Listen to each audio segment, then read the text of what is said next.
It's long overdue. I need a trim, you need a YouTube video. It's been a while since I've posted one of these, so let's catch up. Apex won Ascension and secured the final place in VCT EMEA before it caps out at 12 total rosters. With another 5 players moving up into the big leagues and plying their trades in Berlin for 2025, you would think that they are the most deserving players for the job, and for the most part, you would be right. It was a roster which was systematically built for success and finally achieved it after the horrors of last year. Whether it's making the jump up into Ascension, or perhaps someone who's already secured a deal in the off-season, I want to go ahead and credit all of the players that I think, per role, have been the best in the business and deserve to be playing in VCT in the near future. The roles that I'm going to be covering are Duelist, Initiator, Flex, Smokes, Sentinel, and of course the IGLs. Now the IGL is a bit of a bonus because it doesn't necessarily stay true to role. Flex as well is a little bit all over the place, but these are the names which stood out to me the most, and I'll be giving a few honorable mentions along the way to other players which caught my eye and perhaps on a different day could take the title for themselves. We're going to go ahead and jump straight into the business end of things and start off in the order that I described. Duelist. Plenty of candidates that could have been picked for this, both inside and outside of Ascension, but ultimately it boils down to only one thing for me, and that's results. A player who had plenty of those, Kaajak, and the eventual winner with Apex at the end of the day. Someone who made themselves hard to ignore from the very first trial that he had. Coming into this Apex rebuild, filling the shoes of another emerging star like Kiko, Danito described him as a flashy aimer and exactly the kind of raw talent which Apex needed if they wanted to drive for the big leagues. Kaajak has always been a player described as a headstrong duelist, which partnered so well with Mulsey in what was his debut year as an IGL between the two poles. Kaajak brought direction into certain rounds where Apex felt desperate. His autonomous decision-making was exactly what they needed to find openings in rough situations and carry them through. His agent pool as well is something that we've always got to come back to. One of the broadest that I think I've seen of any duelist player, both in tier 2 or even in tier 1, playing 4 out of the 7 available duelists to a very high standard, having a super effective Yoru, but also showing the willingness to go off role and play things like Gecko in the PRX comp that they were running on Sunset, which was fashionable for quite a while. He hard carried the Ascension group stage, and you just simply can't look past the stats that he was putting up in the games which they needed to win to get out of what proved to be a pretty tough group. Now, Apex didn't lose a single playoff game this year, and that's the next most important thing, because once you get out of groups, you go into playoffs. Whether it was a completely flawless Split 1 in Polaris, not dropping a single map, through to Split 2, and then Ascension, his performances were always up there. Now, you'll all be thinking of the grand finals that we saw in Ascension, which did prove to be a bit of an anomaly, but by the time he got to that final map, he showed a level of composure that we rarely see, and having adjusted to the stage in his debut year of play, no less, his performance ramped up drastically, and that's exactly what they needed to get over the line. So, for me, it was a bit of a toss-up. I go with Kaajak for my duelist of the year. Honorable mention has to be Comeback. Both players definitely earned their spot. You look at this list again, and on a different day, Comeback is always going to be there. He had a better performance in the grand final overall and did outmatch Kaajak in the head-to-head. His off-the-wall playstyle is something which we haven't seen since CNED first broke out. If you're to match him like for like with another Turkish duelist, that would be your comparison. But here's to hoping that we see this clash between the two happen a whole lot more. The guy's only 17 years old, and pairing that up against Kaajak with a player who has made it from grassroots in East to Tier 2 to now VCT on Fnatic in just over a year, and come back from Premier to being right on the cusp of joining BBL potentially with the new partnership affiliate system that they have there.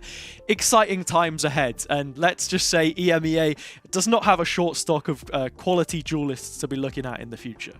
Second role, second award. This one is Initiator, and quite personal to me as well, as someone who will be cutting around their ranked games on the same role. This is the one player that really makes me wish that we had a demo system sooner, because every single time I watch his streams, I feel as if I'm constantly re-evaluating how I understand the game. My choice, Larok. Pacific were always going to be all over this list, and this is the first player that comes to mind. Larok was an absolute beast in Challengers this year. He only showed one split, the second split, as they made the jump from Premier, but at 16 years of age, I quite simply have not seen anyone like him. A completely fresh perspective into a role with the best way to characterize him: impact. 25 clutches in Split 2, the most of any player in the Turkish league, again, at only 16 years of age. It's a quality which cannot be overlooked of anyone on Pacific, was their ability to keep a cool head. Now, while this did start to fade away as the night grew long and their Berlin Grand Final appearance, it's something which they will be working on and comes with time. A Larok, an experienced Larok, has to be a scary thing to think about for anyone in VCT in the next couple of years ahead. Not only that, it felt like he added a new aspect to this team which you did not expect of them whatsoever, and that was his maturity and ability to be a leader. He felt like a lion on the stage at times, roaring at his opponents. From that first game that we saw him against CGN in the lowers that I had the pleasure of commentating, to the final. I think sparks did fly at times and it needed to be reeled in a little bit, but this is the kind of DNA that goes all the way back to their Premier promotion run. It looked like they were going to drop out of the tournament, and in a clip which he posted on Twitter, he spent the whole 60 seconds drumming up his players to come back from a 10-4 deficit on a bind map, which ended up being a contributing factor to them plotting their course on that graph to send them to the Turkish league. There can only be one choice for me for Initiator, and while there may be a few honorable mentions along the way, Larok completely outshone them in most aspects, in my opinion. A couple of names perhaps that you could look at, like Davi, for example, who also did have a huge clutch ability to them. That's not even necessarily something that you would credit this role upon, and a testament again to Larok's skill for his youth. My choice for Initiator of the Year in Challengers EMEA 2024 has to be Larok. Moving on to Flex, this is the only player on this list who did not make the Ascension main event, which might be a little bit of a spoiler to some of the names that we've got coming up, but it shouldn't come as a surprise to anybody that Sayonara is the one that takes this home. Now, he already has a spot on Fnatic's off-season roster, currently sitting ineligible to be joining, as he doesn't meet the age requirements to play in VCT. But the question that I've seen so many people ask is, why should we be so excited about Sayonara, a guy who's seemingly come out of nowhere? Stats. Statistically, he is the most well-rounded player that EMEA has seen from the second tier up to the first tier. And while you can talk about the level of competition that you play against, it all starts from ranked. That's where his story began. Now, we're talking about a player who, coming into this year, had very little official experience at all. He was once considered the sub for JobLife's original roster at the start of the year, but landed on KPI as a replacement for Purpo in that CIS squad once he flew the nest and went to VCT.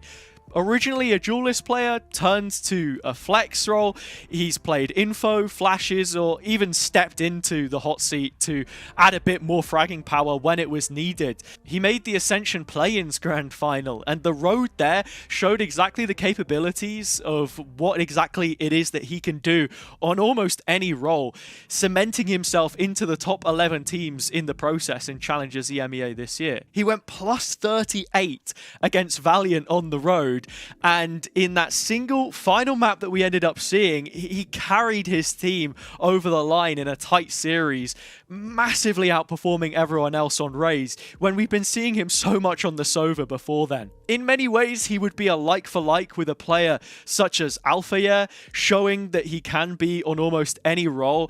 But for me, I'm excited to see if he does get lent into one role more than the other. You can see that with Hero leaving with his contract expiring as a sub for Fnatic at the end of this year, and the real pathway that Fnatic want to get Leo back in, how's he going to partner up with Kaajak in the offseason? Is that the role that he wants to fill? Are we going to see him on more info roles rather than slipping onto the Duelist from time to time in the absence of Durka? Questions that will be asked of him in the future weeks and months upcoming with home ground on the horizon. But whichever way you toss it, Sayonara for me has to be my choice. Now, with the flex role, there are so many different agents and players that can be considered candidates for this, so I wouldn't be here without an honorable mention. For me, that would have to be Kaajak. I think he did a fantastic job with Job Life throughout the year, no pun intended, as someone who kept them versatile and kept them relevant throughout the year in such a demanding league as France, which we saw from teams such as Gentamates only a year prior. Think of the names like Natank that they had there, taking up the mantle of so many different things at once. I think he was, just so rock solid as well. Also brought a lot of clutch potential and plenty of experience as someone who has also come from a Fnatic team. In terms of scouting, these guys are second to none, really. And I think you can kind of see that with how nobody is a one-trick pony if you're going to rep the orange and black. And while I am here spending most of my time glazing Fnatic, there are plenty of players which fit into their system for good reason and also fit into this list. So Kaajak a close second, and if you wanted someone who did make it to the main event, it would be him. Sayonara still with a top spot though. On to smokes, we head to another player who was in the top 10, the grand final that we saw and ultimately fell short. Another youngster, as always is the case when we're talking about Pacific, Loita. Not only an incredibly young yet still mature player, we're talking about a player who had the record amount of kills in a Split 2 Challengers EMEA grand final on a smoking role. And this is always going to be someone for me who went as the unsung hero of Pacific's run in 2024, because while you're not going to be seeing him, pulling off ridiculous plays of which he is very capable most of the time, he will continually be a net positive addition to however it is that they're playing, from Premier to nearly promotion.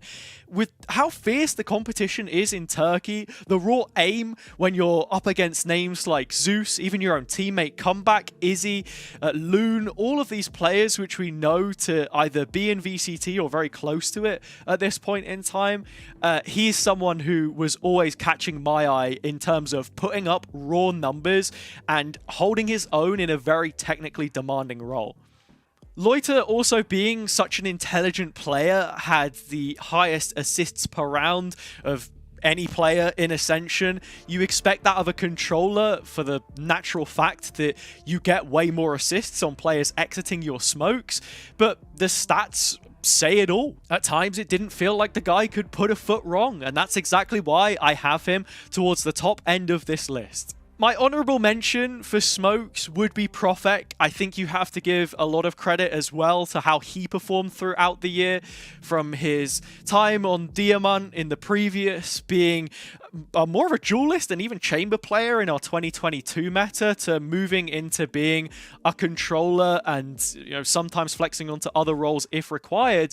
He's been second to none. And while I think Go Next did struggle when it came to that main event and slipped off completely, he still brought a certain flaw to the team which kept them competitive and did look very good at the best of times for this team. For that reason, we will be seeing him on BBL and hopefully a lot more in 2025 in terms of what his abilities are. While nobody from Go Next has picked up an award just yet in our 2024 Top Players of Challengers EMEA, they will be present in the next category, and that's Sentinel. I've of course gone with Minny.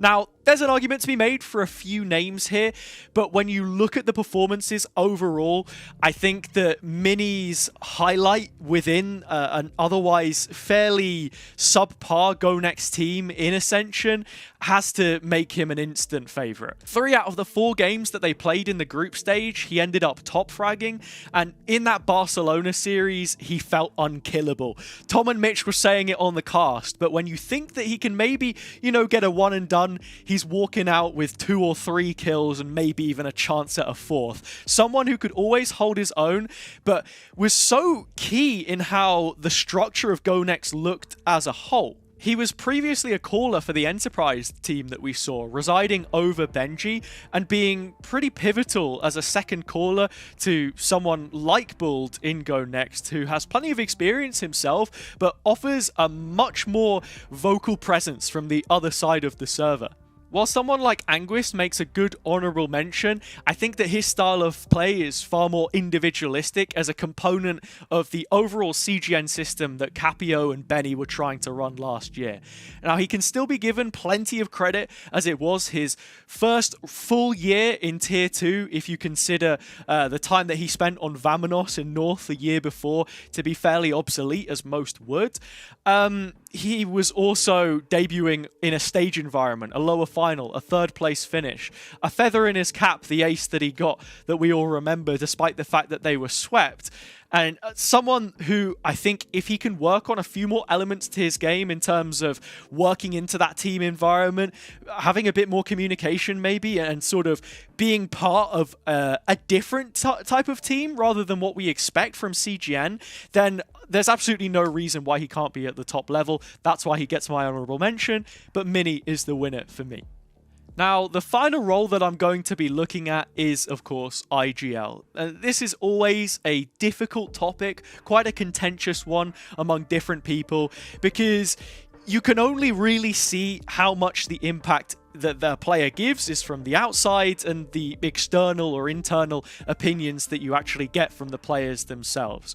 Now, my choice for this, for obvious reasons, should be Rose, the 3rd of the Pacific players that we end up getting on this list. Firstly, a player like Rose should be credited for what he achieved from a sum of their parts perspective. When you look at the natural makeup of this Pacific team and the lack of reps that they had at any real competitive level within the ecosystem. 3 rookies coming into their first split of challengers, ending up taking the title under the mentorship of Rose, who had a bit of time in the system and patched onto the side, a guy who had only really been a sub in the year prior. Looking at it technically, the style of play which they adopted under his mentorship was free-flowing and fun to watch. Electric, even, if you will. They had a total freedom given to their young, confident individuals who all became capable playmakers in their own right. And this is the exact kind of system that you need to foster if you want to find results with the individuals that Rose had been given. Now, not only that, but you have to consider the preparation aspect as well of what your duty is as an IGL. Sure, you can give plenty to the coaches and how exactly that partnership between the two works, but ultimately, as the player in the server and the brains behind it, it's your role to connect the two together and make sure that everything functions and makes sense. You look at their series against CGN, and I think it's probably the prime example of where Rose was so successful. They were able to come into a game against a team which has a very off-piste style and make almost no errors in a stage environment of which we have not really seen very much of them before. When you look at CGN being this team which play all of their finals on LAN for the last 2-3 years. Just some of the micro work that they'd come up with was really simple yet effective. Double stacking areas of the map against this contact heavy approach to completely shut them down on defender's side. Effectively mid-rounding on Lotus, a map which coming into that game CGN had played 15 times and had been yet to lose throughout the entire year. And then the work that they did mid-tournament on pistols, even watching back on some of the rounds that they showed in Turkey, they were never inflexible. Pacific never remained inflexible on their pistol rounds and would always offer variations against repeat opponents, showing that they'd definitely done their homework, and a lot of that's got to come back to Rose as the IGL. If you're, to give him credit for that, you look at the game they played against CGN previously in that opening round, they didn't win a single pistol. They come back into the lowers and win 5 from 6. These kinds of small details make up such a bigger picture. Even to the final against Apex, winning a map like Sunset, where they had been dominant all year on Apex behalf, I think is again a testament to how you can change up details, in that case the comp, and then immediately find the workaround that you needed. And that shows how Rose is always staying light on his feet and quickly thinking in the middle of tournament play how he can get the best results out of what it is that he has. As I mentioned a couple of times, we also have to give a lot to what Key was able to do as the coach of this young squad.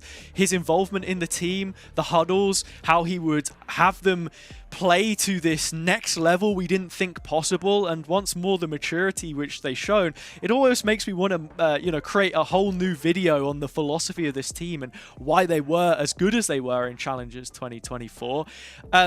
As I said before, though, it can be hard to really quantify the value that certain individuals give you without the opinion or the VODs to break it down. And unfortunately, I don't speak enough Turkish to let you know, so I'm going to let you go instead. That's my list for the top players of Challengers EMEA 2024. Leave your own list in the comment section below and drop a like if you enjoyed the video too. If you're not already subscribed, go ahead and do it. There'll be plenty more content coming up soon, and hopefully plenty around home ground, where we will get an opportunity to look at some of the names I mentioned on this list in their new teams and beyond towards VCT 2025, of which I'm hoping to dig my teeth into plenty more content and hopefully bring you a few more interviews as well along the way. Once again, thank you for watching, and I'll catch you all next time. Goodbye.